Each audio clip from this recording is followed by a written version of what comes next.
चला देखिए गया। एक टिकटॉकर जो है हाँ उसको अगर गोली लग जाती है वो कत्ल हो जाती है। हाँ। उसका कातिल तो 24 घंटे से पहले पहले इन्होंने अफगानिस्तान से पता नहीं किधर से पकड़ के ले आए। मुझे यहाँ पे बताइएगा कि क्या वो मोबाइल कीमती था या इस मेरे भाई का जिसने हमारे मुल्क के पाकिस्तान की सरहदों की हिफाजत की हुई है, या इनका बेटा कीमती है? साहब तो भाई मुझे क्या समझ कह नहीं रहे आती हैं? आज तक। मुतलका पुलिस, सर्कल मुरीद के पुलिस आपके अहकामात की धज्जियां उड़ाई हुई है। वो धज्जियां उड़ा रहे हैं, वो आपके अहकामात को मान ही नहीं रहे। उन्होंने कार्रवाई जो आस्ता आस्ता करनी शुरू की, लेकिन वो काबिल एतमाद नहीं है क्योंकि वो अच्छा बिल्कुल कागजी कार्रवाई कर रहे हैं। नाजरीन, मैं थाना सिटी मुरीदके की हदूद मोहल्ला सलामतपुरा में मौजूद हूँ, जहाँ से 17 दिन पहले एक नौजवान 17 साल काशिफ जो घर से एफए के एग्ज़ाम देने के लिए घर से निकलता है, जो आज तक घर में वापस नहीं आया। उसका वालिद को तशवीश होती है कि मैं आखिर मेरा बेटा घर क्यों नहीं पहुंचा, तो वो थाने में जाता है, जाके एप्लीकेशन देता है, तो दूसरे दिन जाके एफआईआर होती है। मगर पुलिस जहमत नहीं करती कि वो इस घर में आए और आके पता करे, इस इलाके का सर्च ऑपरेशन करे कि आखिर नौजवान काशिफ आखिर चला कहाँ पे गया है। तंग आकर मीडिया का सहारा लेते हैं और यहाँ पे उनसे जानते हैं कि आखिर उनका बेटा कहाँ पे चला गया। छोटा सा इलाका है, उसको ज़मीन खा गई या आसमान खा गया, वो बेटा है किधर? और पुलिस की ऐसी क्या मजबूरी है कि पुलिस अभी तक इस केस में दिलचस्पी क्यों नहीं ले रही है? ये सारी जो कहानी है वालिदैन की ज़बानी जानेंगे कि वो किस हाल में जी रहे हैं और अभी तक पुलिस उनका कितना साथ दे रही है। तो आइए उसी फैमिली से बात करते हैं। अस्सलाम वालेकुम मेरे भाई। जी वालेकुम सलाम। क्या नाम है आपका? मोहम्मद कासम जी। अच्छा कासिम भाई, बड़ा ही अफसोसनाक वाक़या है, ये क्या हुआ? काशिफ कहाँ पे चला गया? ज़मीन खा गई या आसमान? बात ये है कि 29 मई को दिन 11:15 बजे बच्चा घर से निकला जी। पेपर देने के लिए। मोनी रोड लाहौर पे उसका सेंटर था। अच्छा, किस तो क्लास के पेपर देने जा रहा था? वो एफए के दे रहा था, अच्छा फर्स्ट एफ ईयर के। एफ ए जी के पेपर दे रहा था, ठीक है। तो पेपर देने के लिए घर से निकला। जी पेपर देने के लिए घर से निकला। तो सेंटर तक भी बदकिस्मती से बच्चा नहीं पहुंच पाया हाँ। और ना ही आज तक उसका कोई सुराग मिल रहा है कि अच्छा बच्चा है कहाँ पे, किस जगह पे है, किस हालत में है, कोई पता नहीं चल रहा। अच्छा, जब बच्चा आपको नहीं मिला तो कैसे आपको तशवीश हुई कि जो हमारा बच्चा है वो घर पे अभी तक नहीं आया? तो फिर क्या किया आप तो लोगों ने? जैसे ही हमें पता चला कि शाम को बच्चा जिस टाइम वापस आता था हम्म पेपर दे के, तो बच्चा वापस घर नहीं आया। हम्म तो उसके बाद हम डायरेक्ट ही उधर चले गए सेंटर में। हाँ वहाँ से फिर हमने जाकर पूछा है तो सेंटर तो बंद था। जी। तो वहाँ से हम वापस आए, पहले हमने एफआईआर कटवाई है सही है। यहाँ पे सिटी थाना मुरीदके में। जी जी। तो उसके बाद फिर पुलिस वालों ने कार्रवाई जो आस्ता आस्ता करनी शुरू की, लेकिन वो काबिल एतमाद नहीं है क्योंकि वो अच्छा। बिल्कुल कागजी कार्रवाई कर रहे हैं कि आज हाँ, हमने यहाँ लेटर लिख दिया, वहाँ लिख दिया, ऐसे कर दिया, वैसे कर दिया। मतलब लेकिन प्रैक्टिकल को फिजिकल तौर पे प्रैक्टिकल ढूंढने में नाकाम है अभी तक। जी बिल्कुल नाकाम कितने है। रोज अभी हो चुके हैं? अभी ये 17वां दिन चल रहा है। हाँ तो आज तक बिल्कुल कोई सुराग नहीं मिल रहा। ना ही पुलिस वालों ने कभी इस महल्ले का चक्कर लगाया, हाँ। ठीक है, ना कभी इधर आए, ना उन्होंने पूछा है कि आखिर मसला क्या है। अच्छा, आपके मोहल्ला में यहाँ पर कुछ सीसीटीवी कैमरास वगैरह लगे हुए हैं? ये यहाँ पे इस जगह पे तो नहीं है, लेकिन बाहर जाकर मेन पे जहाँ पे एंटर होते हैं ना, जी। वहाँ पे 3-4 जगह में सीसीटीवी कैमरा लगे हुए हैं।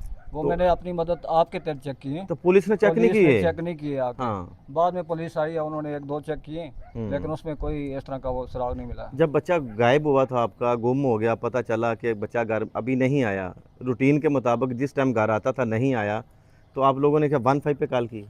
जी हमने पहले तो हम गए उधर सेंटर पता करने के लिए ना, हाँ। उधर 15 पे कॉल की है। उस जैसे उधर हाँ जी, सेंटर के सामने Moni road Moni road Islamia high school है लाहौर में। लाहौर में, जी। दाता दरबार की बैक साइड पे। हम्म तो उसके सामने हमने 15 पे कॉल की है। तो हम्म 15 का थोड़ी देर तक जो है ना पुलिस वाले आ गए।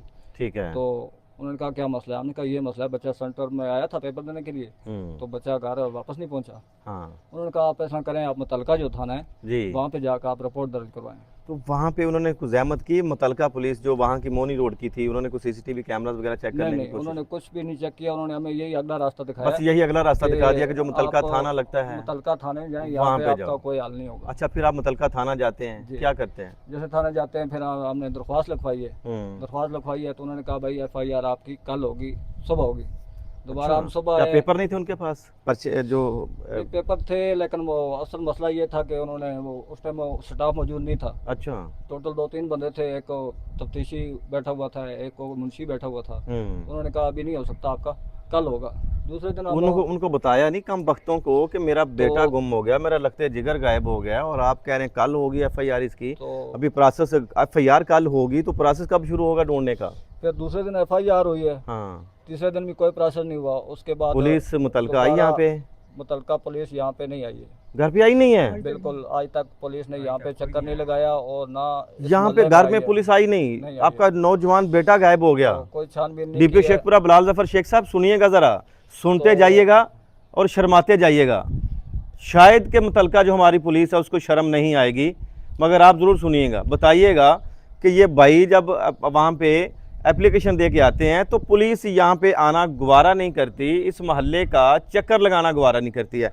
तो जो मुतलका मेरे भाई जो सीसीटीवी कैमरा स्टाफ के ऊपर लगे हुए हैं, वहाँ पे आपने अपनी मदद आपके तहत अपनी मदद आपके तहत पुलिस ने चेक चेक नहीं किए? पुलिस को मैंने बताया कि भाई आप बंदा भेजें, हाँ। फिर वो चेक करवाएं। उन्होंने कहा कि बस हम भेज देंगे, ये करेंगे वो करेंगे। उन्होंने नहीं कोई भेजा? बंदा नहीं भेजा, और मेरे सामने बिल्कुल चेक नहीं किए। डीएसपी तो साहब, डीपीओ आपके साहब सर्कल में क्या हो रहा है? सुनिएगा जरा। डीपीओ साहब से मेरी 3-4 मरतबा मुलाकात हो चुकी है, हाँ ठीक है, शेखुपुरा में। जी। लेकिन डीपीओ साहब ने इनको बड़ी सख्ती से आर्डर दिए थे हाँ, कि आप इस बच्चे का कोई ना कोई हल, कोई ना कोई तो नहीं निकाला? निकालें। नहीं निकाला? लेकिन डीपीओ साहब के आर्डर ही मुझे लगता है कि ये नहीं मानते। डीपीओ साहब, तो भाई मुझे क्या समझ कह नहीं रहे आती हैं? आज तक। मुतलका पुलिस, सर्कल मुरीद के पुलिस आपके अहकामात की धज्जियां उड़ाई हुई है, वो धज्जियां उड़ा रहे हैं, वो आपके अहकामात को मान ही नहीं रहे। सिर्फ और सिर्फ कागजी कार्रवाई कर रहे हैं। मैं भी मानता हूँ, क्योंकि मैं भी आर्मी से रिटायर हूँ, ठीक जी। है, तो मैंने भी महकमे में काम किया, मुझे पता है कि ये काम किस तरह होते हैं, हाँ। और हम किस तरह कार्रवाई करते हैं, बाकी लोग किस तरह करते हैं कार्रवाई। अच्छा मेरे भाई, मुझे आपने तो ये बड़ी- मुल्क पाकिस्तान की अर्ज़े पाक की खिदमत की हुई है। मुझे तो ये अपने आप पे भी शर्म आ रही है, और इन ओए लोगों होए पे भी होए आ रही है कि किस तरह अदारे हैं कि जो आज तक मेरे बच्चे का खबर पता ही नहीं लगा सके, कि बच्चे का सुराग ही नहीं लगता, पता नहीं चलता कि बच्चा है कहाँ पे। बिल्कुल। डीपीओ शेखपुरा बिलाल जफर शेख साहब, यहाँ पे शर्म का मकाम इसलिए है, मैं बोल रहा हूँ बार बार माजरत के साथ, ये वही इलाका है मुरीद के जहाँ पे एक मिनिस्टर का मोबाइल गुम हो जाता है, एहसन इकबाल साहब का, और 24 घंटे के अंदर अंदर मुरीद के को उलट के रख दिया जाता है, चोरों को ढूंढ लिया जाता है और मोबाइल ढूंढ के जनाब के सामने ऐसे पेश कर दिया जाता है। मुझे यहाँ पे बताइएगा कि क्या वो मोबाइल कीमती था, या इस मेरे भाई का जिसने हमारे मुल्क पाकिस्तान की सरहदों की हिफाजत की हुई है, या इनका बेटा कीमती है? 17 दिन हो चुके हैं यहाँ पर, आपकी मुतलका पुलिस ने यहाँ पे आना गवारा नहीं किया। इतनी वो मसरूफ पुलिस है मुरीदके की, जराइम रुकने का नाम नहीं ले रहे, और यहाँ पे ये आते नहीं हैं। अपनी मदद आपके तहत ये सीसीटीवी कैमरा से फुटेज निकलवाते हैं, क्या वहाँ पे नहीं नजर आता कहीं बेटा? बस बात इस तरह है ना कि मुझे यही लग रहा है कि पुलिस जो है, हाँ, ठीक है, वो सही काम नहीं सिर्फ कर और रही। सिर्फ कागजी कार्रवाई तक रह गई है, हाँ, ठीक है, वो ऑफिस का काम कागजी कार्रवाई तक ही रह गई है। ओए। जो प्रैक्टिकल काम उनको करना चाहिए था, इलाके की सर्च करनी चाहिए थी, कि नाका लगाना चाहिए था, कुछ और हाँ। करना चाहिए था, किसी न किसी तरीके से उनको सुराग लगाना मेरे चाहिए था। भाई आज तक जमीन 17 आसमान दिन हो एक गए। कर देते हैं, ढूंढते भाई कहाँ आप चला देखिए, गया। एक टिकटॉकर जो है, हाँ, उसको अगर गोली लग जाती है वो कत्ल हो जाती है। हाँ। उसका कातिल तो 24 घंटे से पहले इन्होंने अफगानिस्तान से पता नहीं किधर से पकड़ के ले आए। हाय हाय हाय। लेकिन एक बच्चा हमारा, ये अफसोस किसी है। को एहसास नहीं है। 17 दिन हो गए हैं और किसी को पता ही नहीं मेरे है कि यार भाई, क्या हो गया। आपका शुमार उन लोगों में होता है जो कीड़े मकोड़े हैं, जी हाँ, को बाअसर यही होते, बात है। किसी सियासी शख्सियत से आपका तल्लक बड़ा गहरा होता, आप हुकूमत में होते तो आपका बच्चा ढूंढ के आपके घर में लाया जाता। जी हाँ, तो अभी तक अमीरों तो- का कुत्ता गुम हो जाए तो वो ढूंढ के ले आते हैं। अभी आपको पता चला था यहाँ पे एहसन इकबाल साहब का मोबाइल चोरी हुआ था, पता है हमें। 24 घंटे के अंदर अंदर ढूंढ के ला दे दिया था। तो ये बात है क्या ना कहना कि चाहेंगे वो- इस मुकालमे के ऊपर, क्या कहना चाहेंगे? मोबाइल कीमती है मैं ये आपका बेटा? मैं यही कहना चाहता हूँ कि बस शर्म करनी चाहिए हमारे जितने भी ना ये अदारे हैं, इनको शर्म से डूब मरना चाहिए। और जो लोग बरसरे इक़्तिदार हैं, ठीक है, उनको इस बारे सोचना चाहिए। मैं रिक्वेस्ट करता हूँ आईजी पंजाब साहब से, हाँ, और जो है उसके बाद वज़ीर आला पंजाब मरियम नवाज़ साहिबा से, कि मेरे बच्चे को जल्द से जल्द बाजियाब कराया जाए, ठीक है। अगर नहीं होता बाजियाब, पुलिस तो- नहीं करवाती तो क्या करेंगे? पुलिस तो बाजियाब नहीं करवाती, तो उसके अलावा आप और थोड़े अदारे हैं, आप किसी दूसरे अदारे को, एफआईयू को, किसी और अदारे को आप टास्क दे दें कि ये काम ये नहीं कर सकती पुलिस, आप किसी और अदारे को टास्क दे दें। हाँ ये नहीं हो सकता। मेरे भाई, 17 दिन कैसे गुजरे आप लोगों के? ये- अपने बेटे के बगैर, बच्चे के बगैर, जिनकी औलाद है वो दर्द जानते हैं, एक पल भी नहीं गुजरता, ये एक तो मिनट नहीं हमें ही गुजरता। मालूम है कि हम किस तरह वक्त गुजार रहे हैं और किस तरह फिर रहे हैं, हालात का किस तरह मुकाबला कर रहे हैं। बाकी तो छोड़ें, आप ये देखें कि एक माँ की क्या हालत होगी। हाय, वो ठीक है, जानेंगे बालक उनकी तो फिर हालत भी भी कुछ ना जानते कुछ हैं। कर लेता है, बाहर जाता है इधर उधर जाके आगे पीछे फिर टुर के हाय, वो अपने हाय, आप को हाय, सब्र दे लेता है, लेकिन वालदा से सब्र नहीं होता। नहीं उसकी वालदा होता। की इतनी ख़राब हालत है कि दिन में 4 मरतबा 5 मरतबा बेहोश हो जाती है। नाज़रीन, ये मेरा भाई हमारे हसास अदारे जो अज़े पाक के बार्डरों की हिफाजत करते हैं, ये उनसे मुंसलिक हैं। इनके ये हालात हैं, 17 दिन हो चुके हैं, इनके बच्चे का कहीं से सुराग नहीं मिल रहा। वालदा की क्या कंडीशन है, वालदा से भी जानेंगे कि किस हाल में हैं। 17 दिन एक माँ के कैसे गुजरते हैं, जो माँ है वो जानती है, या बाप जो है वो जान सकता है, बाकी किसी को क्या तकलीफ़। बाकी तो यहाँ पे तो मुझे मुरीद के में यही लग रहा है, तो जो खून से सस्ता भी मोबाइल है और जान से भी कीमती जो है वो मोबाइल है। माँ से भी जानने की कोशिश करते हैं, माँ के इस हाल में क्या कहती है, किस हाल में जी रही है बेचारी। नाज़रीन, 17 साला काशिफ़ की वालदा इस वक्त हमारे साथ मौजूद हैं। इनसे जानते हैं कि काशिफ़ आखिर कैसा लड़का था, और 17 दिन जो एक माँ के कैसे गुजरते हैं, ये आप महसूस कर सकते हैं। माँ से सवाल करना ही यह फजूल होगा कि मेरी बहन आपके 17 दिन कैसे गुजरे। मेरी बहन, बहुत अफसोसनाक वाक़या हुआ कि आपका जो बच्चा है 17 दिन से लापता है। मुझे बताइएगा काशिफ़ बच्चा कैसा था?